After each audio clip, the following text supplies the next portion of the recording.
చదువు అనేది మన జీవితాలు మార్చేస్తాం. ప్రత్యేకంగా నేను అడిగా కదా, కుటుంబాలు కూడా మనకి ఏంటంటే చాలామంది కౌలు రైతులుగా ఉండొచ్చు, తాపీ వేసుకున్న ఉండొచ్చు. బాబు గారు నాకు చెప్పింది ప్రభుత్వ విద్యని బలోపేతం చేయాలి. స్కూల్ అవ్వచ్చు, 11th to 12th అంటే ఇంటర్మీడియట్ అవ్వచ్చు, ఉన్నత విద్య కూడా కావచ్చు. మీరందరూ బాగా చదవాలి.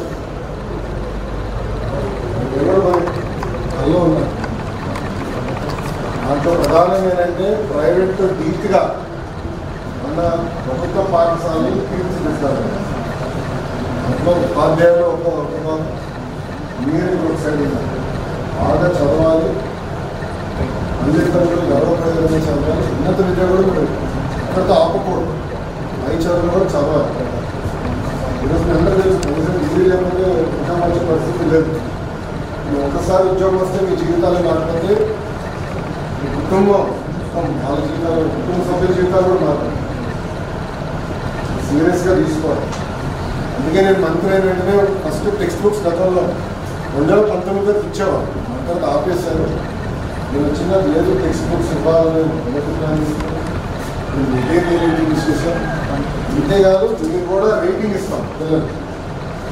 ఇంటర్నల్ మార్క్స్ బట్టి మిమ్మల్ని కూడా క్లాసిఫై చేసి ఎవరైతే చదువుకునే ఇబ్బంది పడుతున్నారో వాళ్ళకి సప్లిమెంటేషన్ ఎట్లా చేయాలి, ఈ గైడ్స్ ఇవన్నీ కూడా ఎట్లా చేయాలి చాలా సీరియస్గా తీసుకుంటాం. సో ఒక మిషన్ మోడ్ నిజంగా తీసుకుంటాం. ఏంటమ్మా మీ సైడ్ నుంచి మాకు ఫీడ్బ్యాక్ ఏంటి చెప్పండి, ఏం చేస్తే బాగుంటుంది.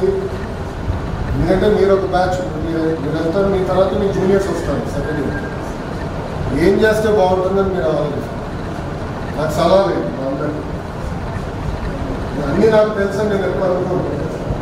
బాబు గారు ఎప్పుడు మాకు చెప్తారు, చంద్రబాబు నాయుడు లేదు ఎమ్మెల్యేలు కానివ్వండి, ఎంపీలు కానివ్వండి, మంత్రులు కానీ ఎప్పుడు నేర్చుకోవాలి, ప్రజలు ఏమనుకున్నారో తెలుసుకోవాలి. మీ దగ్గర నుంచి మాకు సలహాలు ఏమన్నా, సూచనలు ఏమన్నా?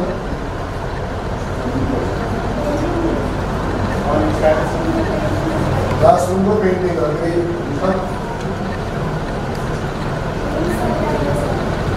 రూమ్స్ తక్కువ, క్లాస్